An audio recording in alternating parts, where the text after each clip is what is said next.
Salut à tous, dans la dernière vidéo on avait vu comment utiliser les boucles et les conditions. Dans cette vidéo on va voir comment utiliser les fonctions. Alors depuis le début on utilise une fonction, si vous avez peut-être pas remarqué, qui s'appelle print. Print c'est une fonction. Alors qu'est-ce que c'est qu'une fonction?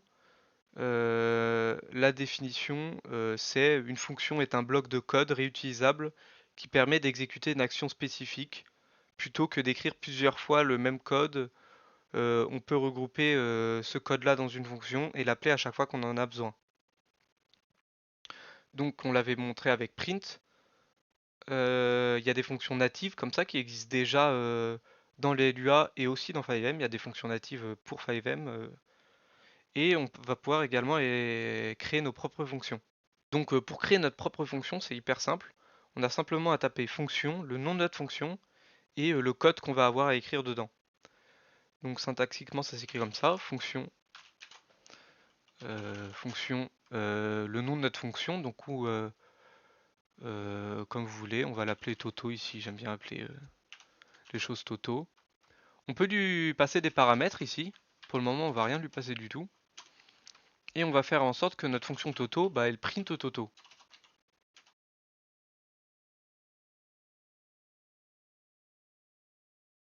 Et on n'oublie pas de mettre un end à la fin.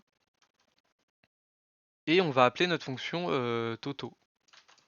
Voilà, comme ça, c'est comme ça qu'on appelle une fonction, comme ça, ça va exécuter le code qui se contient dans cette fonction-là. Si on restart, on voit bien que comme on a appelé 3 fois la fonction Toto, ça nous affiche bien 3 fois Toto dans le terminal.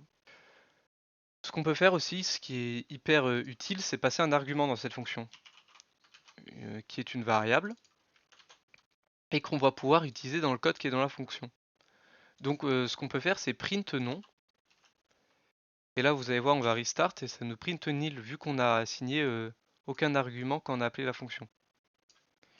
Ce qu'on peut faire, c'est dans la fonction Toto, ajouter l'argument, qui soit on peut l'écrire directement, soit on peut lui assigner une variable qui existe déjà. Du coup, on peut l'appeler la variable âge. Non, c'est pas logique. On va l'appeler également nom. Euh, nom de nom du joueur est égal à Jean. On va passer en argument nom du joueur dans Toto. Et logiquement, là, ça nous affichera Jean. Ça nous affiche bien Jean. Alors attention, ici la fonction elle écrit nom et ici elle écrit nom du joueur. Si je laisse la fonction nom comme ça ici, c'est pas du tout la même variable qui sera utilisée ici et là. Là, la variable qui est ici, elle est totalement différente de la variable qui est là.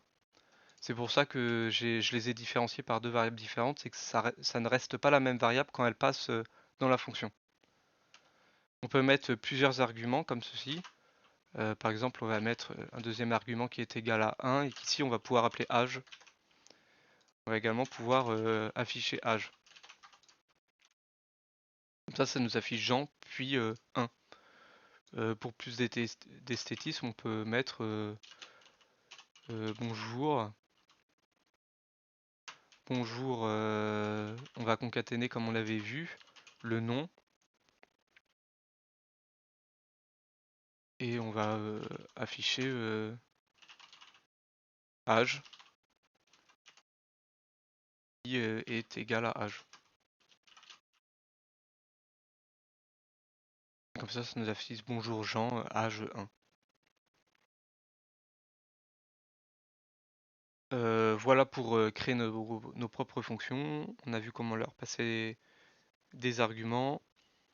Et là, on va voir un exemple plus concret. Par exemple, on va créer une fonction qui va permettre de calculer le prix réduit en appliquant une réduction à un prix. Donc pour ça, on va supprimer. On va créer notre fonction réduction de prix. Donc fonction réduction de prix. Et en argument, du coup, on va lui passer le prix. Et on va lui passer la réduction. Dans cette fonction, qu'est-ce qu'on va faire? on va calculer du coup la réduction. Donc pour ça, on va créer une nouvelle variable dans la fonction qui s'appelle nouveau montant,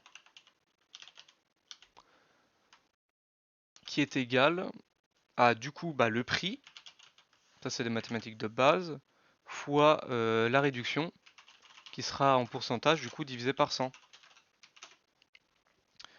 Et on va afficher le nouveau prix, le nouveau montant.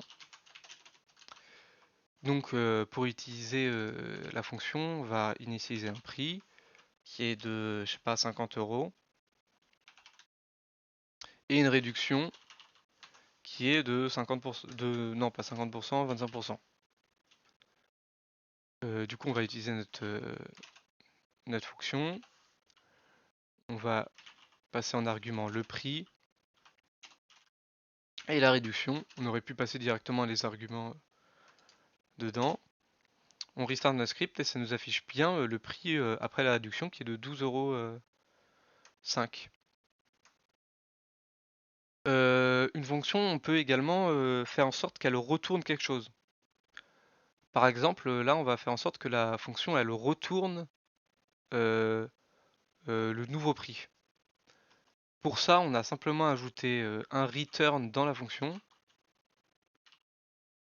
espace, ce qu'on veut que la fonction retourne.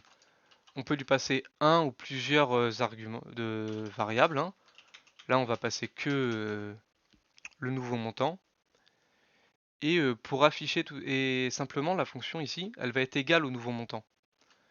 Donc on peut ici mettre nouveau montant égale à réduction du prix vu qu'on a mis un return et afficher nouveau montant ici. Alors bien évidemment là je les ai appelés pareil mais comme je vous ai dit tout à l'heure hein, les variables ne sont pas égales aux variables qui sont dans la fonction. Et là si on restart notre script, bien évidemment j'ai une fois de plus mal écrit print, décidément. Si on restart notre script on voit bien que ça affiche 12,05 € et que c'est réduction de prix qui retourne directement ça. On n'a plus besoin d'afficher dans la fonction le résultat. Voilà pour créer nos propres variables. Et les variables natives, c'est exactement pareil dans 5M, sauf qu'on n'a pas besoin de les écrire, c'est des variables qui existent déjà. Où est-ce qu'on peut trouver ces variables? Dans la documentation de 5M, vous rendez-vous sur Native Reference.